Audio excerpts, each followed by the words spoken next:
চতুর্দিকে ফিতনার যে ভয়াবহ অন্ধকার, যে ফিতনা আমরা হারিয়ে যাচ্ছি, যে ফিতনা আমাদের অস্তিত্ব বিলীন হওয়া উপক্রম, ঠিক এরকম সময়ে যদি আমরা ঈমানের উপর অটল থাকতে পারি, তার বৈশিষ্ট্যটা কি, তার লাভটা কি?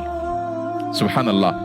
তিরমিজি বর্ণিত আরেকটি হাদিসে নবী করিম সাল্লাল্লাহু আলাইহি ওয়াসাল্লাম বলেছেন, এমন একটা সময় আসবে যখন ঈমানের উপরে অটল থাকাটা জ্বলন্ত কয়লা, আগুনের কয়লা হাতে রাখার চাইতে কঠিন হবে বা হাতে রাখার মতো হবে। নবীজি বলেছেন, সেই সময় সবর করাটা, ঈমানের উপরে টিকে থাকাটা, সমাজের সবাই একটা স্রোতে দৌড়ায়, তার বিপরীতে দৌড়ানো সহজ বিষয় নয়।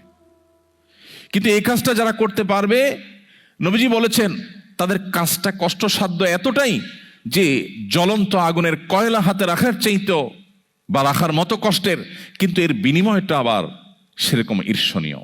তিনি বলেছেন 50 জন মানুষ আমল করে যে পরিমাণ সওয়াব পাবে, ওই সময় এই রকম প্রতিকূল পরিবেশে যিনি নিজের ঈমানকে, নিজের আইডেন্টিটিকে, নিজের আমলকে, নিজের মুসলমানিত্বকে যে ব্যক্তি বুলন্দ করে রাখবে, উঁচু করে রাখবে, ধরে রাখতে পারবে, আল্লাহ তাআলা তাকে 50 জন মানুষের আমলের সমপরিমাণ সওয়াব তাকে দান করবেন। তিনি নামাজ পড়বেন 1 রাকাত, সওয়াব পাবেন 50 রাকাতের। তিনি রোজা রাখবেন 1টা, সওয়াব পাবেন 50টার। তিনি হজ করবেন 1টা, সওয়াব পাবেন 50টার। সাহাবীরা অবাক হয়ে গেলেন নবীজির এই কথা শুনে। তখন তো সেরকম কোনো পরিবেশ ছিল না, ঈমানের জন্য অনুকূল পরিবেশ ছিল মদিনাতে।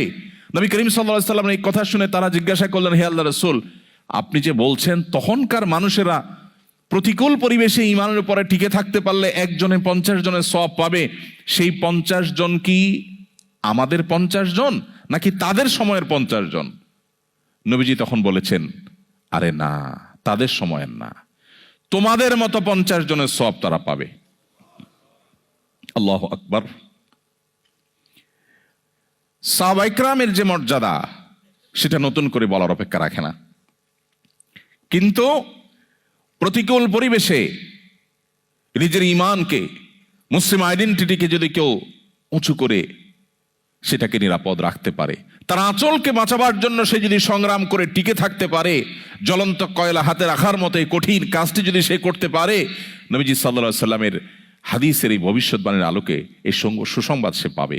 আল্লাহ তাআলা আমাদের সবাইকে শক্তিশালী ঈমানের অধিকারী হওয়ার মধ্য দিয়ে এই প্রতিকূল পরিবেশে আমাদের ঈমানকে, আমাদের আইডেন্টিটিকে, আমাদের ইসলামকে আল্লাহ তাআলা সেফ এবং নিরাপদ রাখার তৌফিক দান করুন।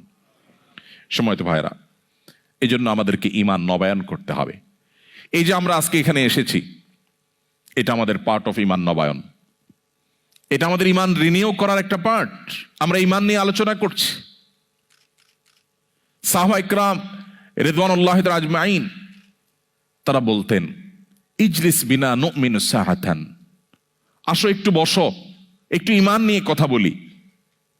আজ আমরা কত গল্প, কত আড্ডা দিই, কত মজলিস আমাদের হয়, কিন্তু আমরা ঈমান নিয়ে কথা বলি না।